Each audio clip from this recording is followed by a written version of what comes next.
अगर आप किसी का दिल दुखाते हो या अगर आप किसी के साथ बुरा व्यवहार करते हो तो देर से ही सही लेकिन कभी न कभी आपको अपने कर्मों का फल भोगना ही पड़ेगा। दोस्तों, आइए इस बात को महात्मा बुद्ध के माध्यम से जानते हैं। गौतम बुद्ध हर दिन की तरह उस दिन भी सभा कर रहे थे। उसी सभा में से एक व्यक्ति ने उनसे पूछा कि बुद्ध, कर्मों का फल कैसे मिलता है? कृपया मुझे इस बारे में बताएं। बुद्ध कहते हैं, एक समय की बात है। एक गांव में दो भाई रहते थे। एक का नाम रामू था और दूसरा का नाम श्याम। राम और श्याम दोनों एक दूसरे को देखकर हमेशा जलते रहते थे, क्योंकि राम स्वभाव से बहुत अच्छा था, लेकिन श्याम स्वभाव का ऐसा नहीं था। उसके दिल में दूसरों के लिए कोई दया नहीं था। वह हमेशा दूसरों का अनादर करता था और उन्हें नुकसान पहुंचाता रहता था। धीरे धीरे काफी वक्त गुजर गया। राम और श्याम के माता पिता अब इस दुनिया में नहीं रहे। राम ने खूब अच्छे से उनका अंतिम संस्कार किया और गांव वालों को भोजन के लिए आमंत्रित किया और ब्राह्मणों को दान दक्षिणा देकर उनको विदा किया।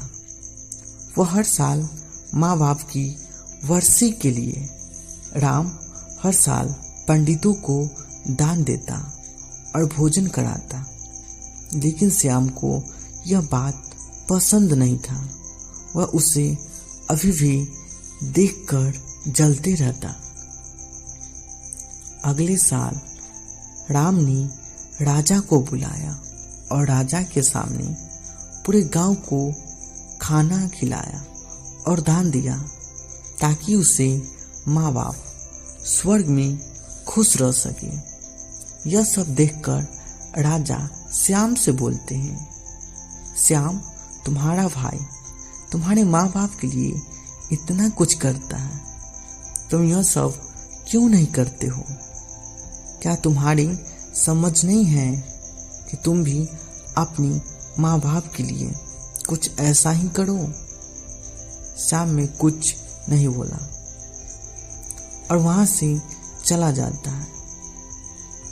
वह इस बात को लेकर गुस्सा होता है कि आज राम की वजह से उसके राजा ने बेइज्जती कर दी।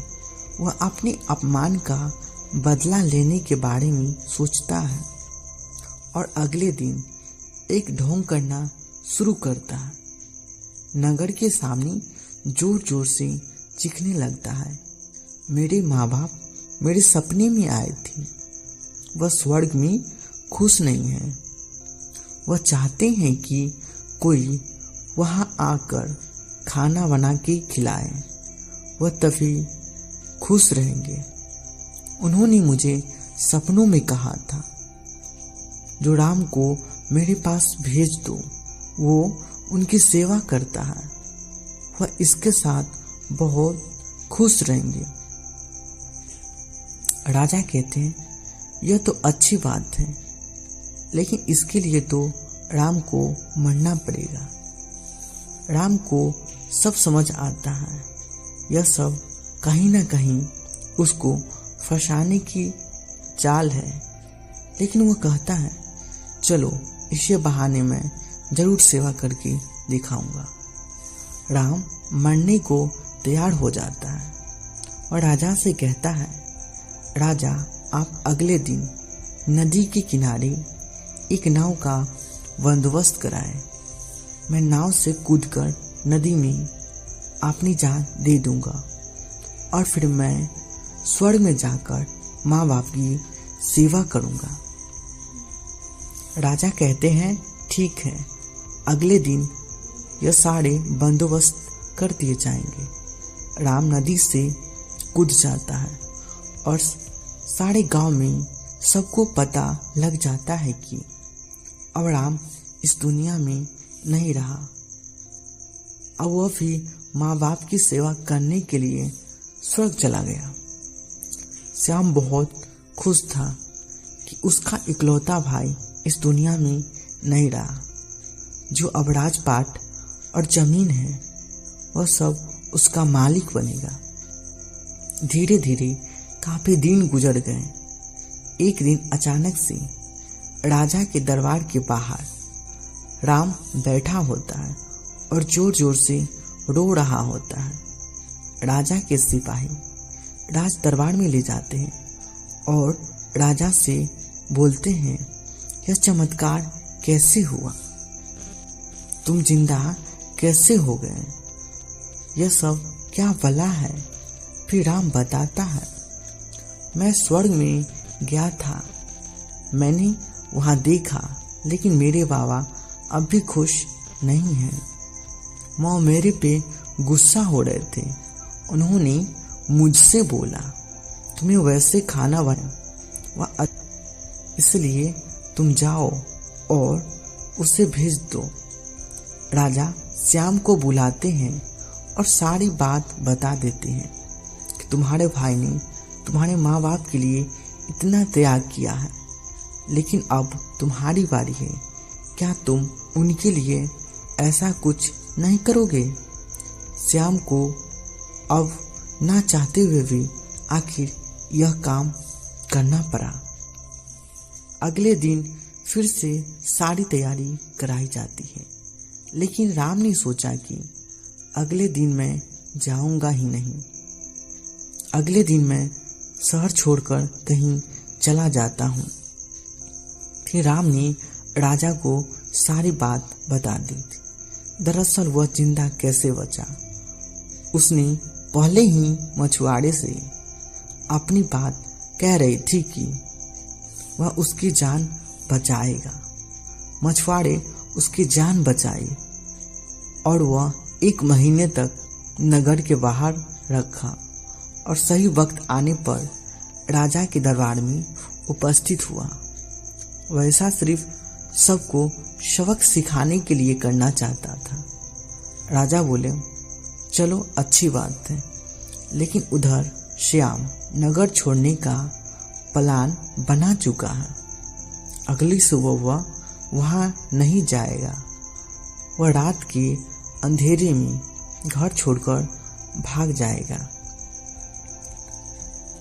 और उसे सिपाही देख लेता है, उसे रोकता है और द्वारपाल के साथ लड़ाई करता है और उसे धक्का देकर वहीं गिरा देता और पत्थर पर गिरने की वजह से उसे सिर को चोट लग जाता और एक सिपाही वहीं मर जाता है।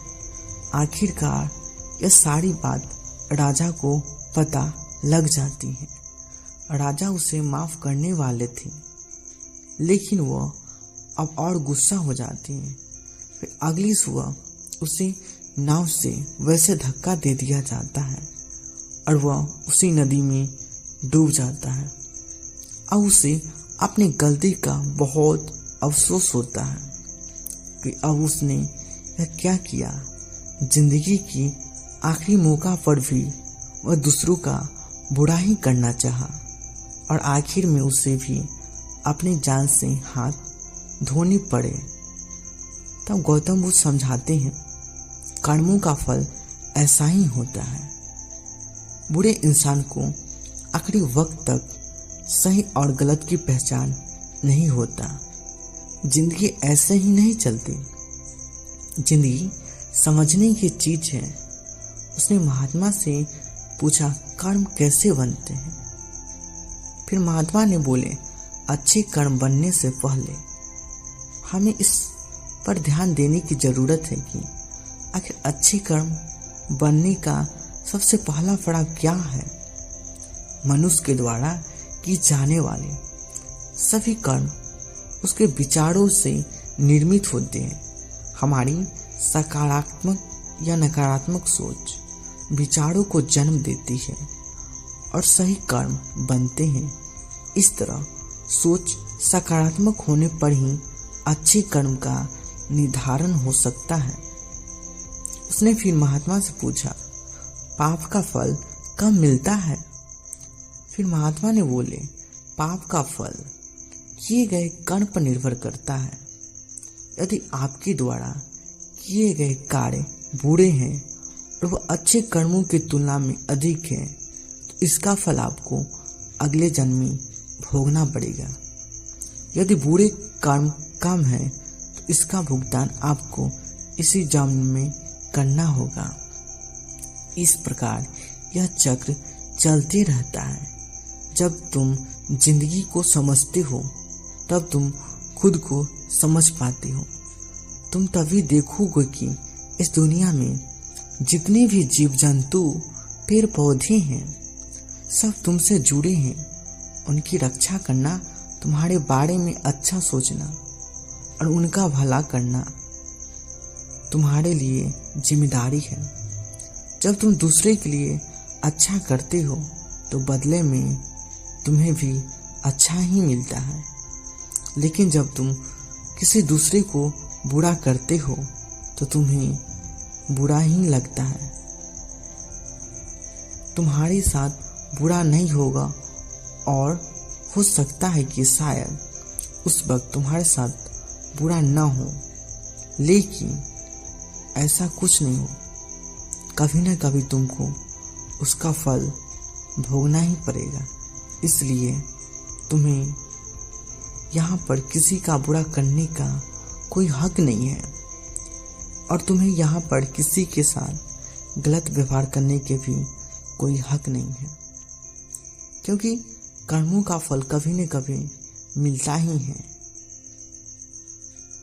दोस्तों, इस कहानी से आपको बहुत कुछ सीखने को मिला होगा। अगर अच्छी लगी हो वीडियो तो चैनल को सब्सक्राइब जरूर करें।